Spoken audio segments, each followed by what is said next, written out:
ಪಿತಾಸಿ ಲೋಕಸ್ಯ ಚರಾಚರಸ್ಯ ತ್ವಮಸ್ಯ ಪೂಜ್ಯಶ್ಚ ಗುರುರ್ಗರೀಯಾನ್ ನ ತ್ವತ್ಸಮೋऽಸ್ತ್ಯಭ್ಯಧಿಕಃ ಕುತೋऽನ್ಯೋ ಲೋಕತ್ರಯೇಪ್ಯಪ್ರತಿಮಪ್ರಭಾವ. ಪಿತಾಸಿ ತಾವೊಂದೇ ದೀರ್ಘ ಈ ಶಬ್ದದಲ್ಲಿ. ಪಿತಾಸಿ ಲೋಕಸ್ಯ ಚರಾಚರಸ್ಯ, ಲೋಕಸ್ಯ ಕ ಮೇಲೆ ಆಘಾತ, ಚರಾಚರಸ್ಯ ರ ಮೇಲೆ ಆಘಾತ. ತ್ವಮಸ್ಯ ಪೂಜ್ಯಶ್ಚ ಗುರುರ್ಗರೀಯಾನ್, ತ್ವಮಸ್ಯ ಮ ಮೇಲೆ ಆಘಾತ, 3 ಅಕ್ಷರ ರಸ್ವ. ಮುಂದಿನ ಶಬ್ದ ಪೂಜ್ಯಶ್ಚ, ಪೂ ದೀರ್ಘ ಬರಬೇಕು, ಪೂ ಮತ್ತೆ ಯ ಮೇಲೆ ಆಘಾತ ಸಹ ಬರಬೇಕು. ತ್ವಮಸ್ಯ ಪೂಜ್ಯಶ್ಚ ಗುರುರ್ಗರೀಯಾನ್, ಇಲ್ಲಿ ಗಮನ ಕೊಡಬೇಕು. ಗುರೂರ್ ಈ ರೀತಿ ಇಲ್ಲ, ಗುರೂರ್ ಅಂತ ಇಲ್ಲ, ಏನಿದೆ ಗುರುರ್. ಗು ಮತ್ತೆ ರು 2 ರಸ್ವ. ತ್ವಮಸ್ಯ ಪೂಜ್ಯಶ್ಚ ಗುರುರ್ಗರೀಯಾನ್, ಗರೀಯಾನ್ ನಲ್ಲಿ ರಿ ಮತ್ತೆ ಯ ದೀರ್ಘ. ಮುಂದಿನ ಚರಣ ನೋಡೋಣ. ನ ತ್ವತ್ಸಮೋऽಸ್ತ್ಯಭ್ಯಧಿಕಃ ಕುತೋऽನ್ಯೋ, ನತ್ವತ್ ನ ಮೇಲೆ ಆಘಾತ, ಮುಂದೆ ತ್ವ ಇದ್ದ ಕಾರಣ ನತ್ವತ್, ನತ್ವ ಆದ ನಂತರ ಅರ್ಧ ತಕಾರ. ನತ್ವತ್ ಸಮೋಸ್ತ್ಯಬ್, ಸಮೋಸ್ತ್ಯಬ್, ಸಮೋ ಆದ ನಂತರ ಅರ್ಧಸ ಅರ್ಧತ ಪೂರ್ತಿ ಯ ಇದೆ, ಸಮೋಸ್ತ್ಯ, ಸಮೋಸ್ತ್ಯ. ಇಲ್ಲಿ ಯ ಮೇಲೆ ಬದ್ದು ಆಘಾತ ಬರಬೇಕು, ಕಾರಣ ಮುಂದೆ ಭ್ಯ ಸಂಯುಕ್ತಾಕ್ಷರ ಬಂದಿದೆ. ಅದಕ್ಕಾಗಿ ನತ್ವತ್ ಸಮೋಸ್ತ್ಯಭ್ಯಧಿಕಃ ಕುತೋನ್ಯೋ, ಭ್ಯಧಿಕಃ ಇಲ್ಲಿ ಭ್ಯ ಧಿ ಮಹಾಪ್ರಾಣ ರಸ್ವ, ನಂತರ ಅಲ್ಪ ಪ್ರಾಣ ಕ ಇದೆ. ಭ್ಯಧಿಕಃ ವಿಸರ್ಗ ಅರ್ಧ ಖ ರೀತಿ. ಭ್ಯಧಿಕಃ ಕುತೋನ್ಯೋ, ಕುತೋನ್ಯೋ ತೋ ದೀರ್ಘ, ಕೊನೆಗೆ ಯೋ ಸಹ ದೀರ್ಘ. ಯಾವ ರೀತಿ ಹಾಡಬೇಕು ನೋಡೋಣ. ನ ತ್ವತ್ಸಮೋऽಸ್ತ್ಯಭ್ಯಧಿಕಃ ಕುತೋನ್ಯೋ, ನ ತ್ವತ್ಸಮೋऽಸ್ತ್ಯಭ್ಯಧಿಕಃ ಕುತೋನ್ಯೋ ಲೋಕತ್ರಯೇಪ್ಯಪ್ರತಿಮಪ್ರಭಾವ. ಲೋಕತ್ರಯೇಪ್ಯ, ಲೋಕತ್ರಯೇಪ್ಯ ಮುಂದೆ ಪ್ಯ ಮೇಲೆ ಪದ್ದು ಆಘಾತ, ಪ್ಯ ಪ್ರತಿಮಪ್ರಭಾವ, ಪ್ರತಿಮಪ್ರ ಮ ಮೇಲೆ ಆಘಾತ, ಪ್ರತಿಮಪ್ರಭಾವ. ಭಾ ಮಹಾಪ್ರಾಣ ದೀರ್ಘ, ಕೊನೆಗೆ ವ ರಸ್ವ. ಲೋಕತ್ರಯೇಪ್ಯಪ್ರತಿಮಪ್ರಭಾವ. ನೋಡೋಣ ಪೂರ್ತಿ ಶ್ಲೋಕ ಮತ್ತೊಮ್ಮೆ. ಪಿತಾಸಿ ಲೋಕಸ್ಯ ಚರಾಚರಸ್ಯ ತ್ವಮಸ್ಯ ಪೂಜ್ಯಶ್ಚ ಗುರುರ್ಗರೀಯಾನ್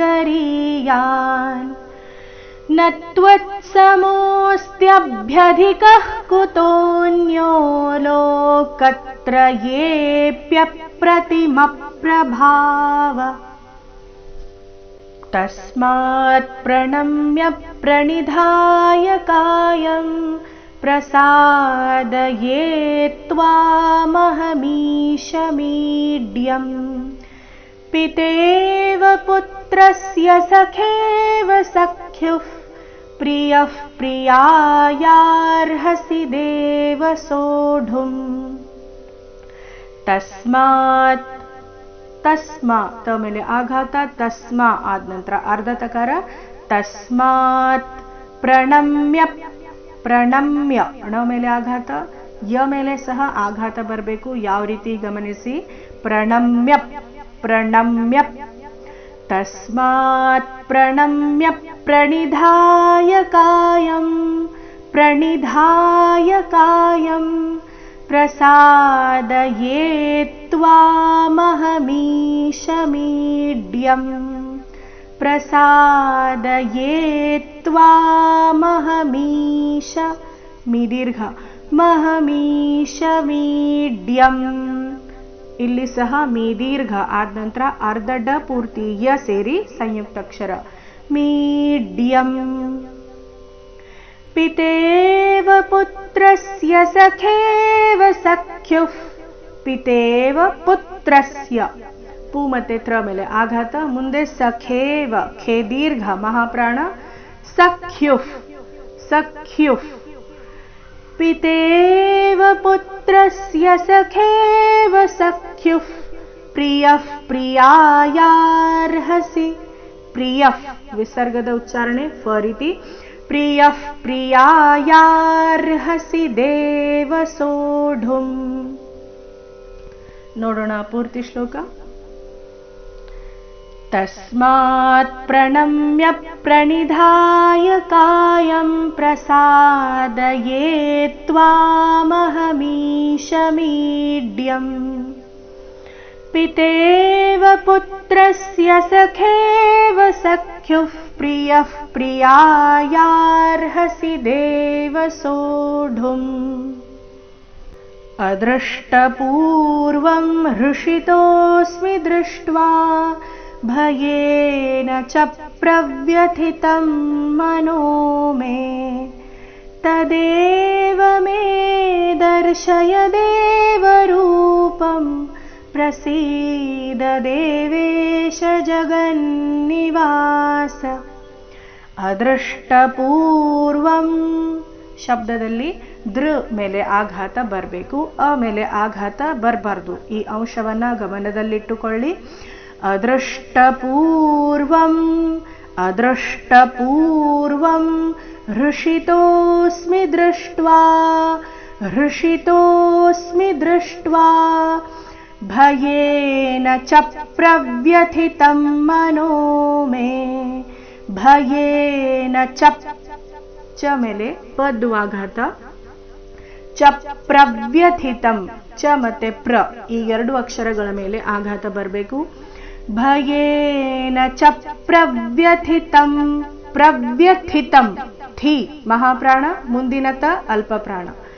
ಭಯೇನ ಚ ಪ್ರವ್ಯಥಿತಂ ಮನೋ ಮೇ ಚರಣದ ಕೊನೆಗೆ ಮೇ ದೀರ್ಘ.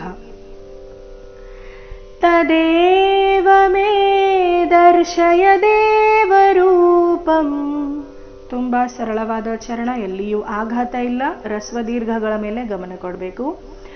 ತದೇವ ಮೇ ದರ್ಶಯ ದೇವರೂಪಂ ಪ್ರಸೀದ ದೇವೇಶ ಜಗನ್ನಿವಾಸ. ಕೊನೆ ಚರಣ ಈ ಮೊದಲು ಬಂದಾಗಿದೆ, ನೋಡೋಣ ಪೂರ್ತಿ ಶ್ಲೋಕ.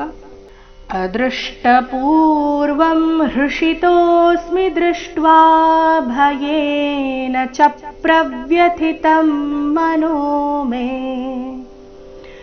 ತದೇವ ಮೇ ದರ್ಶಯ ದೇವರೂಪಂ ಪ್ರಸೀದ ದೇವೇಶ ಜಗನ್ನಿವಾಸ.